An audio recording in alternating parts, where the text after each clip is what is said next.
Ito upang maklinsing ang inyo pong tahanan. Kung laging may mga pagtatalo sa loob ng inyong tahanan, mailap ang swerte, masipag at matyaga ka pero lagi ka walang pera, or kaya po ay kayo-kayo ng inyo pong pamilya ay hindi magkasundo.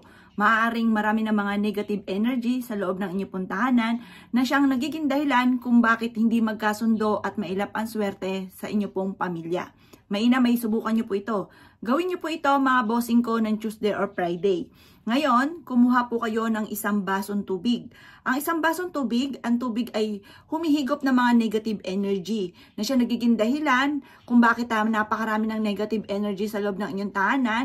Yan ang mga nagiging dahilan kung bakit lagi kang walang pera, mainit ang ulo ng miyembro ng pamilya, away-away sa loob ng pamilya, or kaya po lagi kang may karamdaman.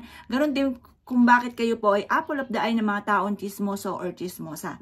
Kaya dapat ito po yung magawa po ninyo para po maalis na po kung ano man mga kamalasan na pinagdadaanan ng inyo pong pamilya. Kumuha po kayo ng isang basong tubig at lagyan nyo po ito ng kapranggot na asin.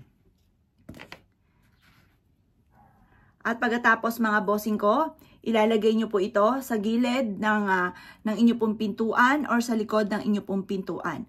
Ang dulot nito ay napakaswerte. Papalitan nyo lamang po siya, halimbawa po ay Tuesday nyo siya ginawa, papalitan nyo po siya sa loob ng 1 linggo, sa susunod na Tuesday pumuli.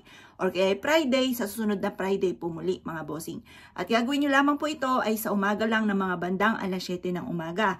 Ngayon, bago nyo po siya ilagay sa likod ng pintuan po ninyo, uukulan nyo muna siya ng panalangin. Sabihin nyo po dito, simula ngayon ay mawawala na lahat ang aking kamalasan at magtutuloy-tuloy ang pasok ng swerte. Kailanman ay hindi na ako mamumblema sa pera at ang pera ang kusang lalapit sa akin. Ganyan po mga bossing. At lahat ang aming mga pangarap ng buong pamilya ay matutupad. At pagkatapos ay ibilad ito sa sinag ng araw sa umaga. At pagkatapos hanggang alas 8 ng umaga ay ilagay nyo po ito sa likod ng pintuan ng inyong pong main door. Ang dulot nito ay napakaswerte. Good for 1 week po ito sa likod ng pintuan ng inyong pong main door.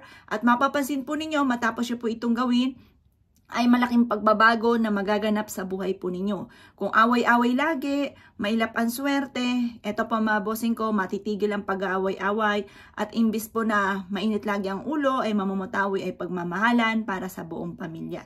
Subukan nyo po ito, subok na po ito. Basta kailangan, ugaliin po ninyo ang pagiging positibo sa buhay.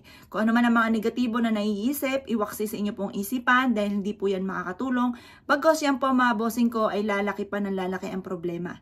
Kaya ako ikinaniwala at naisyo po itong gawin. Asya, huwag ka na magpatumpik-tumpik pa. At mainam din po, i-share nyo po ang ganitong pamamaraan sa ibang tao upang tayo po ay makatulong at sila po mga bossing ko yung mga pag-aaway-away ng pamilya ay maalis na sa kanilang pamilya dahil ang dulot po niyan ay kamalasan. Kaya ako ikinaniwala at naisyo po itong gawin. Asya mga bossing, good luck po sa inyo po lahat.